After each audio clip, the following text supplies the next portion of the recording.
A retired police officer walked away from his badge, his city, and the only life he had ever known, hiding alone in a frozen cabin deep in the Montana wilderness. He thought the quiet would help him forget the past. Until one stormy night, a desperate scratching came from his front door. When he opened it, an injured old hunter collapsed in the snow, and beside him stood a wounded German shepherd refusing to leave his side. The old man was not just a lost traveler. He was the only witness to a dangerous illegal weapons operation hidden deep inside the forest. And the dog beside him was not just a pet. Scout was a trained protector who had risked everything to save his owner's life. But why did this wounded hunter choose Michael's cabin? How did a retired cop who blamed himself for losing his family become the only person standing between innocent lives and a ruthless criminal group? What happened next would prove that sometimes the badge you leave behind is not what makes you a hero. It is the courage you still carry inside. Before we begin, tell us where you are watching from today. Drop your country in the comments. I'd love to know how far this story travels. And if you believe every life deserves a second chance, don't forget to subscribe and join us for more unforgettable stories. Bitterroot National Forest, Montana. Late November, a lonely cabin stood deep among snow-covered pine trees, far away from the world Michael Carter once protected. The first snow of the season had already covered the old logging road leading into the forest. The mountains of Montana stretched silently beneath a gray sky, and the wind moved between the trees like a whisper carrying memories from a life that was already gone. Inside a small wooden cabin hidden among the pines, Michael Carter sat alone beside a fading fire. Michael was 58 years old, a former police officer who had spent 3 decades serving in a major city's criminal investigation division. For most of his life, he had worn a badge, carried responsibility, and answered calls that many people were too afraid to face. People once knew Michael as the man who arrived when everything went wrong. He had walked into dangerous situations, searched for missing people, and stood between innocent families and those who wanted to harm them. His colleagues respected him because he never hesitated when someone needed help. But after 30 years of chasing danger, Michael discovered there was one thing he could not protect himself from: loss. 6 months earlier, his wife, Laura Carter, had passed away after a long battle with cancer. For years, Michael had believed that working harder was another way of loving his family. Every late-night call, every emergency, every investigation that kept him away from home had a reason. He told himself he was protecting the future they wanted. But when Laura became sick, time suddenly became something he could never recover. There were hospital visits he missed because of cases, family dinners he left early because his phone rang. Small moments with his wife that seemed unimportant at the time, but became priceless after they were gone. After Laura's funeral, the house that once held conversations, laughter, and music became painfully quiet. The hardest conversation came on the day his wife was remembered. His daughter, Emily Carter, stood across from him in the living room. Emily was 32 years old and worked as a high school counselor. She had spent years helping other families through their struggles, but she could not forgive her own father for the pain she believed he had caused. Her voice was calm, but every word carried years of disappointment. "Everyone thinks you were a hero because you saved people out there," she said. "But Mom needed you here. She needed her husband, not a police officer who was always somewhere else." Michael did not argue. He wanted to explain. He wanted to tell her that every choice he made came from love. But when he looked at his daughter's eyes, he realized explanations could not erase the moments he had missed. Emily left that day, and the silence afterward felt heavier than anything Michael had ever experienced.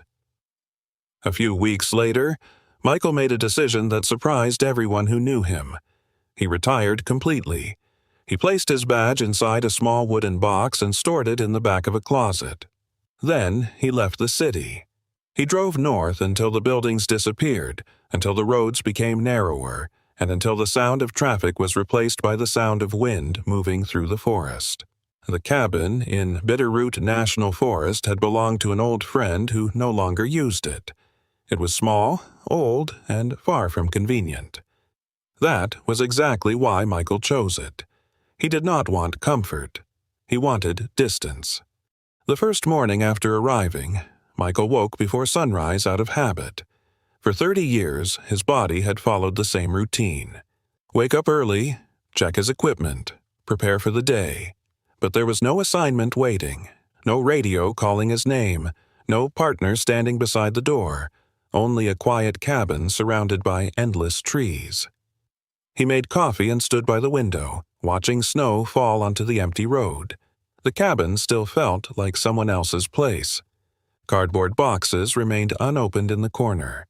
Old furniture covered with blankets waited for him to decide where things belonged. The walls were bare except for a few maps left behind by the previous owner. Michael spent the following days repairing what he could. He fixed a loose section of the roof. He replaced broken boards on the porch. He cut firewood and stacked it beside the cabin. The work gave his hands something to do, but it did not quiet his thoughts. Every evening, he sat at the small kitchen table with one plate, one cup, and one chair across from him. That empty chair reminded him of Laura. Sometimes he caught himself preparing to say something to her. A comment about the weather, a complaint about the old stove, a simple thought about something he saw outside. Then he remembered. She was not there anymore. At night, Michael turned on an old radio he found in the cabin. The signal was weak, but he enjoyed hearing voices from the outside world. Sometimes it was a weather report. Sometimes it was local news. Sometimes it was a song from decades ago that reminded him of younger years. He rarely spoke. He simply listened. The forest became his new routine. Wake up, repair something, cut wood, drink coffee, listen to the radio, sleep. Days turned into weeks. Michael thought he had finally found the place where he could disappear. A place where nobody expected anything from him. A place where nobody needed him. But deep inside, something remained unfinished. The part of him that had spent 30 years protecting others had not disappeared with the badge. It was only waiting. Michael did not know it yet, but the quiet forest around his cabin was about to bring someone to his door. Someone who would remind him that a person's purpose does not end when their job does. And sometimes, the second chance a person needs arrives in the middle of the darkest season. Winter arrived early in Bitterroot National Forest. The snow that had fallen quietly for days now covered the trees, the narrow roads, and the wooden steps leading to Michael's cabin. The forest looked peaceful from a distance, but deep inside the mountains, winter could change quickly. A quiet evening could become a dangerous night within minutes. Michael had learned that during his years as a police officer. The weather could hide problems. Silence could hide danger. That night, he sat beside the stove with a cup of coffee in his hands, listening to the old radio on the kitchen table. The signal faded in and out, carrying a local weather report before disappearing into static. The fire burned low, but the cabin felt warmer than it had a month earlier. Not because the place had changed, because Michael had slowly begun to accept the quiet. He was still alone, but the silence no longer felt like an enemy. Outside, the wind pushed snow against the windows. Michael looked toward the door, watching the white storm move across the darkness. Then he heard something, a soft sound. At first, he ignored it. The cabin was old. The wooden walls moved when the temperature dropped. Branches sometimes scraped against the roof. The forest was full of sounds that could make a person believe something was nearby. Then it came again. A faint knock. Michael slowly placed his coffee cup on the table. His eyes moved toward the entrance. Another sound followed. Not a knock, a weak, painful groan. The years of training returned before he even realized it. His body moved with the same awareness he had carried for decades. He reached for his flashlight and walked toward the door. He stopped for a moment, listening carefully. There was no shouting, no movement from multiple people, only the sound of something struggling outside. Michael unlocked the door and opened it slowly. Cold air rushed into the cabin. The flashlight beam cut through the falling snow, revealing a figure standing only a few feet away. An elderly man was leaning against the porch railing, barely able to remain upright. Beside him stood a German shepherd. The dog was injured, but still alert. Michael stepped forward immediately. "Are you hurt?" The older man tried to answer, but exhaustion had taken most of his strength. "My name is Walter Hayes," he said quietly. "I'm 72. I used to work as a forest ranger before retiring. I was hunting nearby when something went wrong." Before Michael could ask more, the German shepherd moved forward. The dog placed himself between Michael and Walter. One back leg trembled beneath him. A dark mark of injury covered the fur near his paw. But even in pain, the dog refused to step away. Michael lowered his flashlight. He had seen that behavior before, not from ordinary pets, from trained working dogs. The German shepherd was not protecting himself. He was protecting Walter. "What's his name?" Michael asked. Walter looked down at the dog. "Scout." Michael watched Scout carefully. The dog studied every movement, every corner of the cabin entrance, every possible threat. His eyes moved with purpose. Michael recognized it immediately. Scout had training, real training. The same focus he had seen from service dogs working beside officers during the dangerous situations. "Come inside," Michael said. Walter hesitated. "We don't want to cause trouble." Michael looked at the snow-covered forest behind them. The storm was getting stronger. "You won't survive out there tonight." That was enough. Walter slowly stepped inside, and Scout followed closely behind him. Michael closed the door, blocking the freezing wind outside. For the first time in weeks, the cabin had more than one heartbeat inside it. Michael helped Walter sit near the stove while he examined Scout's injury. The dog watched him carefully. Michael moved slowly, allowing Scout to understand that he was not a threat. "You've worked with dogs before, haven't you?" Walter asked. Michael paused. "A long time ago." He did not explain further. He did not mention the cases, the officers, or the working dogs he had watched protect people in dangerous situations. Some memories were still too close. Michael cleaned Scout's wound carefully and wrapped the injured leg. The dog remained still the entire time. That surprised Michael. Most animals would have reacted with fear or discomfort. Scout trusted him. After the injury was treated, Walter sat quietly beside the fire. The warmth slowly returned to his hands and his breathing became calmer. For several minutes, neither man spoke. Then Walter looked toward the window. "I didn't come here by accident," he said. Michael turned toward him. Walter explained that earlier that day he had been tracking deer deeper in the forest. During his search, he noticed unusual activity near an abandoned logging area. At first, he thought it was a group of workers, but something felt wrong. The vehicles were hidden, the people were moving carefully, and the containers they carried were not supplies for a normal operation. Walter watched from a distance and realized he had discovered something he was never supposed to see. A secret, illegal transaction happening in the middle of the forest. Before he could leave, the group noticed him. "They started following me," Walter said. Scout had immediately reacted. The dog guided him through unfamiliar terrain, avoiding open areas and leading him through paths only experienced hunters would recognize. But during the escape, Walter fell on the frozen ground, and Scout injured his leg while helping him move. "We spent hours trying to stay ahead of them," Walter continued. "I thought we were finished." He looked toward Scout, but he refused to leave me. Michael looked at the German shepherd lying near the stove. The dog was exhausted, but his eyes remained focused. Michael remembered the working dogs he had seen during his police career. The loyalty, the courage, the quiet understanding between a person and an animal who trusted each other completely. For the first time in a long while, something inside Michael shifted. He had spent months believing his purpose disappeared when he left his badge behind. But sitting there in the small cabin, with an injured old man and a loyal dog beside him, he felt a familiar feeling returning, the feeling of being needed. Walter leaned back against the chair. "I don't think I would have made it until morning if we hadn't found this cabin." Michael looked at the snow-covered window. He did not know what tomorrow would bring. He did not know who was searching for Walter, but he knew one thing. He could not ignore someone who needed help, not anymore.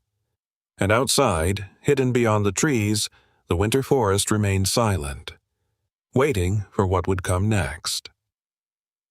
Morning arrived quietly in Bitterroot National Forest. The storm had weakened overnight, leaving the trees covered in fresh snow and the world outside the cabin covered in a cold, white silence. The fire in the stove had nearly burned out, and a thin line of smoke drifted from the chimney into the pale morning sky. Inside the cabin, Michael slept lightly on the old chair near the stove. Years of police work had taught him never to completely relax. Even in peaceful moments, some part of him remained awake, listening for something unusual. That instinct returned before he even opened his eyes. A low growl broke the silence. Michael immediately woke. For a moment, he did not know where he was. Then he saw the small cabin, the dying fire, and the injured German shepherd standing near the window. Scout. The dog stood completely still. His body was tense. His eyes were fixed outside. Michael slowly got up, careful not to make sudden movements. "What is it?" he whispered. Scout did not turn around. The dog continued watching the forest. Michael walked toward the window and looked outside. At first, he saw nothing unusual. Only snow, only trees, only the quiet mountain landscape. Then, something moved between the trees, a dark vehicle. A black SUV slowly traveled along the narrow road near the cabin. Michael's expression changed. The vehicle was moving too slowly. Not like someone passing through, not like someone searching for a place to stop. It was looking. Michael stepped back from the window and reached for the old pair of binoculars he kept near the kitchen shelf. He had learned long ago that details mattered. Small things often revealed the truth before people did. Through the binoculars, he watched the SUV stop near the edge of the trees. Two people stepped out. They were not dressed like hikers. They were not carrying fishing equipment or hunting supplies. Their movements were careful, purposeful. One person walked toward the snow-covered ground and looked closely at the tracks. The other scanned the area around the cabin. Then Michael noticed something else. Weapons. The men were armed. A cold feeling moved through him. They were not searching for a trail. They were searching for someone. Walter. Michael lowered the binoculars. For 30 years, he had trained himself to recognize danger before it arrived. That ability had never disappeared. It had only been buried beneath months of grief and regret. His first instinct was clear. Protect Walter, protect Scout, protect himself. But then another thought entered his mind, a memory, Emily's voice. "Everyone thinks you were a hero because you saved people out there, but Mom needed you here." The words still hurt. Michael looked around the cabin. He had come here because he wanted to leave that part of his life behind. He had wanted to stop being the person who ran toward danger. He had wanted to stop making sacrifices that cost him the people he loved. For a moment, he wondered if stepping back was the right choice. Maybe this was the life he had chosen. Maybe disappearing was easier. Then he looked toward the other side of the room. Walter was still asleep near the stove. The older man had spent the night exhausted from fear, injury, and cold. Beside him, Scout slowly lowered his body but never took his eyes away from the window. The dog was hurt. His leg was injured. Yet he was still watching, still protecting, still standing between danger and the person he loved. Michael understood that feeling. He had spent his entire career doing the same thing. A badge had never created that responsibility. The badge had only given it a name. Michael took a slow breath. He walked toward Walter and gently woke him. "We have a problem." Walter opened his eyes immediately. "What happened?" "They found us." The color disappeared from Walter's face. For a few seconds, the cabin became completely silent. Then Scout stood. Even injured, the dog prepared himself. Michael watched him carefully. "You two can't leave through the front door," Michael said. Walter nodded. "I know these woods, but with my injury—" "You won't make it far." Michael looked toward the floor near the old fireplace. The cabin had belonged to another owner before him. When he first moved in, he had noticed unusual construction beneath the wooden boards but never investigated further. Now he remembered something. A hidden section beneath the cabin, an old shelter. During his first week there, Michael had found a faded note inside a storage box. The previous owner had mentioned a storm passage built decades earlier as an emergency escape route. At the time, Michael thought it was just another forgotten piece of the cabin. Now it might save their lives. He moved quickly but quietly. Using a small tool from his repair kit, he lifted several wooden boards near the corner of the room. Beneath them was an old metal handle. Michael pulled. A narrow opening appeared. Cold air rose from below. Walter looked down. "You knew this was here?" "I suspected." Michael grabbed a flashlight. "The important thing is that they don't." Outside, a car door closed. The sound traveled through the frozen air. The men were getting closer. Scout looked toward the entrance. A soft growl escaped from his chest. Michael placed a hand gently on the dog's shoulder. "Not yet." Scout looked at him. For a moment, man and dog shared the same understanding. Wait. Watch. Protect. Michael helped Walter climb down first. The old hunter moved slowly, carrying his injured body carefully into the darkness below. Scout followed. Even with his injured leg, he refused to leave Walter behind. Michael climbed down last. Before closing the hidden entrance, he looked around the cabin one more time. The place that had once been his escape had become a place he needed to defend. The irony was not lost on him. He had come to Montana to disappear. Now he was hiding because someone needed him. Michael closed the wooden cover above them. The cabin returned to silence. Above them, footsteps moved through the snow. Someone was outside. Someone was searching. But beneath the floor, hidden from the world, 3 lives waited together. A retired police officer, an old hunter, and a wounded dog who still knew how to protect. The hidden passage beneath the cabin was cold, narrow, and almost forgotten by time. Michael sat in the darkness with Walter and Scout beside him, listening to the sounds above their heads. Every small movement from the cabin floor carried through the wooden boards. A step, a chair moving, the faint sound of someone searching. Michael stayed still. His police training returned naturally. He listened, measured, and waited. But this time was different. He was no longer wearing a badge. He was no longer surrounded by officers waiting for his instructions. He was simply a man trying to protect 2 lives that had unexpectedly entered his own. Walter sat against the underground wall, trying to remain quiet despite his injury. Scout rested beside him. The German shepherd's breathing was slow, but his ears remained alert. Even underground, the dog continued listening.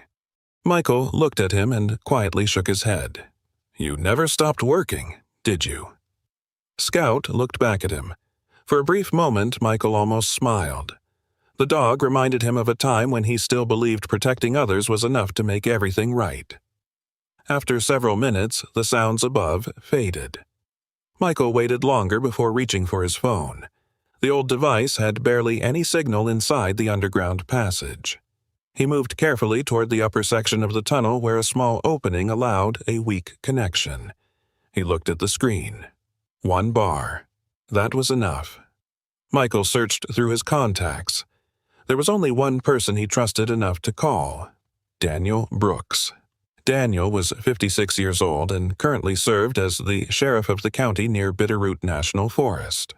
He had once worked alongside Michael during several major investigations before building his own career in the law enforcement. They had not spoken in months, not since Michael left the city. The phone rang. Once, twice, then a familiar voice answered. "Hello?" Michael stayed silent for a moment. He had imagined this call many times, but he never expected to make it from beneath his own cabin. "Daniel?" The silence on the other end lasted several seconds. Then the voice changed. "Michael?" Daniel sounded surprised. "I thought you left everything behind." Michael looked down at the phone in his hand. The words felt heavier than he expected. "I thought I did too." For a moment, neither man spoke. Then Michael explained everything. He told Daniel about Walter. He described the night they arrived at the cabin. He explained what Walter had witnessed in the forest. He provided the location of the logging area, the description of the black SUV, and the details of the armed men searching around his property. Walter also gave Michael the photos he had managed to capture before being discovered. The images were unclear, but they showed enough. Hidden vehicles, large containers, people meeting in an isolated area. Daniel listened carefully. When Michael finished, the sheriff's voice became serious. "Are you sure about what you saw?" Michael looked toward Walter. The old hunter nodded. "I am," Michael answered. "Yes." Daniel paused. "Then stay hidden. Do not confront them. I will start checking what we have." The call ended. For the first time in months, Michael felt like he was no longer carrying everything alone. Above them, the cabin remained silent. But somewhere beyond the trees, the investigation had already begun. Daniel started with the information Michael provided. Using county records, road cameras, and previous reports, he began connecting details that had seemed unrelated before. The black SUV had appeared near remote forest roads several times in recent weeks. The names connected to the vehicles led investigators to suspicious activity across Montana. What started as a strange sighting in the woods slowly became something much larger. The group Walter discovered was connected to an illegal weapons trafficking operation. They had been using isolated areas of Montana's wilderness to move military-grade equipment away from public roads and hidden from authorities. The forest had become their meeting place. And Walter had accidentally seen everything. He was not just someone who had escaped danger. He was the only witness who could connect the operation to the people involved. Back inside the hidden passage, Michael did not know the full details yet, but he knew one thing. Walter was in danger because he had chosen to do the right thing, and Michael understood that choice better than anyone. As they waited, time moved slowly. Michael spent his hours caring for Scout. The dog's injured leg needed attention every day. Michael changed the bandages carefully and checked the wound for signs of infection. Scout watched him closely, but he no longer carried the same suspicion from the first night. Trust had begun to grow. Walter noticed. "You have a way with him," he said one evening. Michael looked at Scout. "I worked around dogs during my years as an officer." Walter nodded. "I figured." Michael was quiet. He rarely talked about his past anymore, but something about Walter made silence feel unnecessary. The two men began sharing pieces of their lives. Walter talked about his years as a forest ranger. He talked about the people he had helped, the storms he survived, and the quiet moments he enjoyed in the mountains. Michael talked about Laura. He told Walter about his wife's illness, about losing her, about Emily, about the words his daughter said that he could never forget. "I spent my whole life protecting people," Michael said. "But somehow, I failed the people closest to me." Walter listened carefully. Then he shook his head. "No, Michael." Michael looked at him. "You were a man who cared so much about responsibility that you forgot you were allowed to be human." The words stayed with Michael. For years, he had believed the problem was that he cared too much about his work, but maybe the truth was different. Maybe he had never learned how to balance two things that mattered: duty and love. That night, Michael sat beside Scout while the dog rested near the small underground fire. The cabin above them was still dangerous. The people searching for Walter were still out there, but inside the darkness, something had changed. Michael had spent months believing he lost himself when he left his badge behind. Now he began to understand. The badge was never what made him a protector. It was only a symbol of something that had always existed inside him. And maybe, after all this time, he had finally found his way back. The morning came with a different feeling in Bitterroot National Forest. For days, the cabin had been a place of hiding, a place where every sound outside carried danger. But now, somewhere beyond the trees, a different kind of movement had begun. Not criminals searching, not fear approaching. This time, help was coming. Michael stood inside the cabin, looking through the window as the first vehicles arrived near the edge of the forest road. The same road where he had once driven alone, trying to escape his past, had now become the center of a mission he never expected to join again. Daniel had kept his promise. The sheriff's office had worked through the night. After confirming the information from Walter and matching it with previous reports, Daniel organized a team to stop the illegal weapons operation before the group could disappear. Michael stayed near the cabin, listening through the radio Daniel had provided. He was not wearing a uniform. He was not carrying a badge. But as the investigation continued, Daniel still asked for his opinion, because experience could not be retired. "You know how they think," Daniel told him during their first planning conversation. "They choose places where nobody looks. They move when they believe nobody is watching." Michael studied the map spread across the cabin table. For 30 years, he had followed patterns. People always left signs. Even careful people made mistakes. "They will not use the same route again," Michael said. "They know someone saw them. They will change direction, but they will still choose a place they believe protects them." Daniel looked at the map. "Where would you go?" Michael pointed toward an old section of forest trails. "There." The area was rarely used. Too isolated for normal traffic, but close enough to the old logging roads to move equipment quickly. Daniel marked the location. The team adjusted their plan. Then Michael looked toward Scout. The German shepherd was lying near the door, resting his injured leg. But when he heard his name, his ears lifted immediately. Scout had been through fear, pain, and exhaustion, yet his instincts remained sharp. Michael looked at Walter. "Can he help?" Walter nodded. "Scout knows these woods better than most people." The old hunter placed a hand gently on the dog's back. "He has followed me through storms, lost trails, and places where I thought we would never return." Michael understood. Scout was not just trained. He was a partner.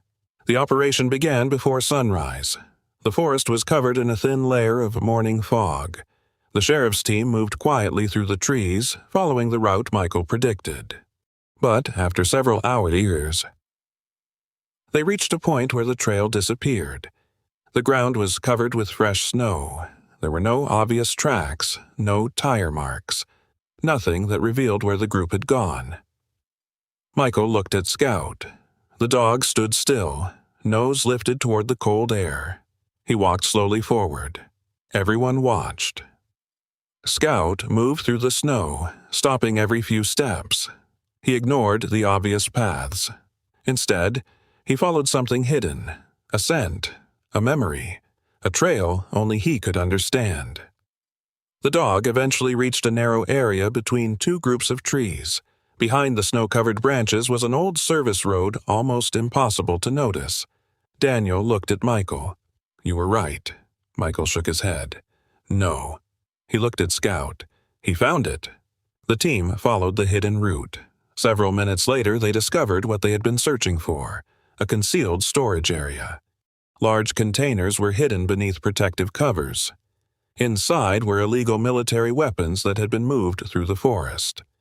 The evidence confirmed Walter's story. The operation was real, and the people behind it were close. The final arrest happened quickly. Law enforcement teams surrounded the area before the criminals realized they had been found. The people involved tried to escape through the forest, but every possible route had already been blocked. The same wilderness they had used as a hiding place became the place where they were finally trapped. One by one, the members of the operation were taken into custody. The weapons were recovered. The evidence was secured. The illegal network that had been operating in secret was finally exposed. From a distance, Michael watched the officers complete the mission. For years, he had believed that walking away from the police meant leaving that part of himself behind. But standing there, he felt something different. He did not miss the badge. He did not miss the title. He missed the purpose. The reason he had joined in the first place, to protect people who needed someone to stand beside them. Walter walked over slowly. The old hunter had watched everything from a safe distance. He looked at Michael for a long moment. "You know," Walter said, "I think you were trying to punish yourself." Michael looked down. "Maybe. You believed leaving the job meant you were no longer that person." Michael did not answer, because Walter was right. For months, Michael had carried guilt like a weight he could never put down. He blamed himself for Laura. He blamed himself for Emily. He blamed himself for every moment he thought he had failed. Walter reached out and held Michael's hand. "You did not lose who you were." Michael looked at him. "You only forgot who you had always been." The words stayed with him. The badge had never created the man.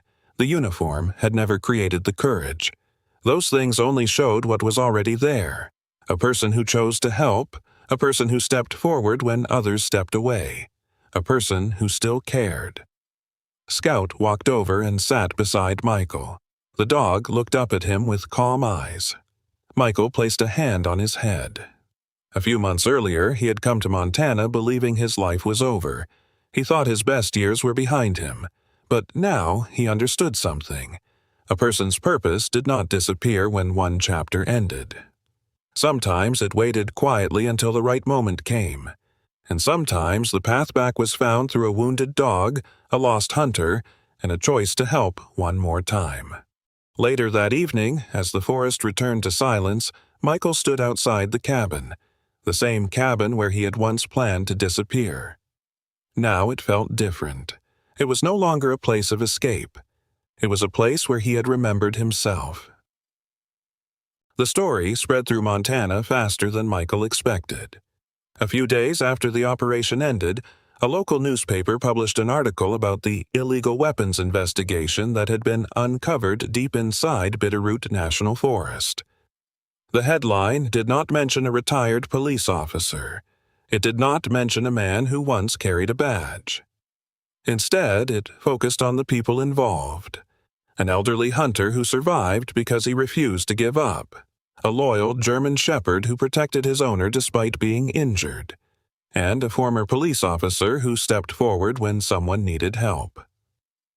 Michael never searched for attention. He had spent his entire career avoiding praise.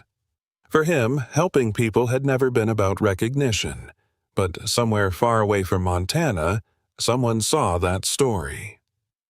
Emily Carter sat alone at her kitchen table, reading the article on her laptop. She was 32 years old, a high school counselor who spent her days helping young people deal with difficult emotions. She had always been good at understanding other people's pain, but when it came to her father, she had only seen her own. For months, she had believed Michael chose his job over his family. She believed he cared more about strangers than the people waiting for him at home. She believed that if he had spent more time with her mother, things might have been different. Then she saw the picture. Michael standing beside Walter, Scout sitting near his feet. The same man she remembered from childhood. The same man who once carried her on his shoulders during summer festivals. The same man who taught her how to ride a bicycle. The same man she had decided she no longer understood. Emily read the article again. She noticed the details that she had ignored before. Michael did not save people because he wanted to be a hero. He saved them because helping others had always been part of who he was. She looked at the photograph for a long time. For the first time in years, she wondered if she had only remembered the moments when her father was absent. Maybe she had forgotten the moments when he was there. Maybe the truth was more complicated than anger allowed her to believe. That evening, Emily picked up her phone. She stared at Michael's name for several minutes. Her finger hovered over the call button. She almost stopped. The years between them felt heavy, but eventually she pressed it. The phone rang inside Michael's cabin. He was sitting near the window, watching the sun disappear behind the mountains. Scout rested beside him. The dog had recovered well after the injury, though he moved more slowly now. Michael looked at the screen. For a moment he thought about letting it ring, not because he did not want to answer, because he was afraid. Some wounds were easier to carry than conversations. Then he saw the name, Emily. His heart stopped for a second. He answered, "Hello?" Neither of them spoke immediately. The silence between father and daughter contained years of things left unsaid. Finally, Emily's voice came through. "Hi, Dad." It was a simple word, but Michael had not heard it in a long time. His eyes became wet before he could stop himself. They talked slowly, carefully. There was no instant forgiveness, no single sentence that could erase years of pain, but there was honesty. Emily admitted she had been angry for a long time. She admitted that losing her mother had hurt so much that she needed someone to blame, and that person had been Michael. "I thought you didn't love Mom enough," she said quietly. Michael closed his eyes. He had imagined this conversation many times, but hearing those words still hurt. Then Emily continued, "But maybe I was wrong." Michael stayed silent. "Maybe you did love her. Maybe you just didn't know how to show it the way we needed." A tear moved down Michael's face. For years, he had carried guilt without allowing anyone to see how much it affected him. Now, for the first time, he let someone see. "I spent my whole life saving other people," Michael said. His voice became softer. "But I spent too long trying to convince myself that protecting my family only meant working harder." He looked around the cabin, the place where he once came to disappear. "The person I needed to save the most was my own family." Emily cried quietly on the other end of the phone. Neither of them tried to pretend everything was fixed.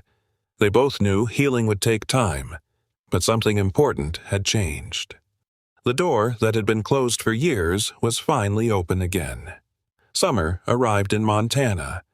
The snow disappeared from the forest, revealing green fields, clear streams, and paths that had been hidden during winter. The cabin looked different now, not because the walls had changed, because the people inside had. A small wooden table sat outside on the porch. Dinner was waiting. Michael sat across from Emily. For the first time in years, they were together without anger between them. Walter sat nearby, telling stories about his years as a forest ranger. Emily laughed at some of his old adventures. Michael listened, smiling. And beneath the table, Scout rested peacefully. The German Shepherd had grown older. His movements were slower. His fur carried the signs of time, but he was still the same dog who had stood in the snow protecting Walter. Still the same dog who had reminded Michael what loyalty looked like. Scout slowly lifted his head and placed it on Michael's foot, just like he had done when they first met. Michael looked down at him. A small smile appeared on his face. Months earlier, he had arrived at the cabin believing he was running away from his life. He thought the forest was where he would disappear, but the forest had given him something he never expected, a reason to return, a chance to forgive, a chance to be forgiven. Michael looked toward the mountains as the evening light covered the trees. He finally understood that sometimes people do not need to find their old life again.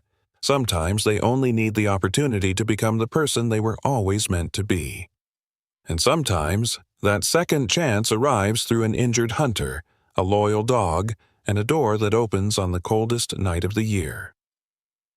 After everything Michael went through, he finally understood that life does not always give people a second chance in the way they expect. He came to the mountains believing he was running away from his mistakes. He thought leaving his badge behind meant leaving behind the part of himself that mattered. But the forest showed him something different. A wounded hunter, a loyal German shepherd, and one unexpected night at his cabin reminded Michael that true courage was never about wearing a uniform or carrying a badge. It was about choosing to stand beside someone when they needed help the most. Michael spent years protecting strangers, but he learned that protecting the people we love is just as important. Sometimes the hardest battles are not fought in dangerous places. They are fought inside our own hearts, where regret, guilt, and forgiveness must face each other. Walter found a survivor when he thought he had lost hope. Scout found a protector when he needed one most. And Michael found his way back to his family when he believed it was already too late. This story reminds us that people can make mistakes, lose their way, and carry painful memories. But as long as there is love, forgiveness, and the courage to try again, it is never too late to begin a new chapter. Sometimes, the person who saves us is not someone with a perfect past. Sometimes, they are simply someone who chooses to care when it matters most. What did you think about Michael's journey? Do you believe people deserve a second chance to rebuild the relationships they once lost? Share your thoughts in the comments below. I would love to hear your story and know what this journey meant to you.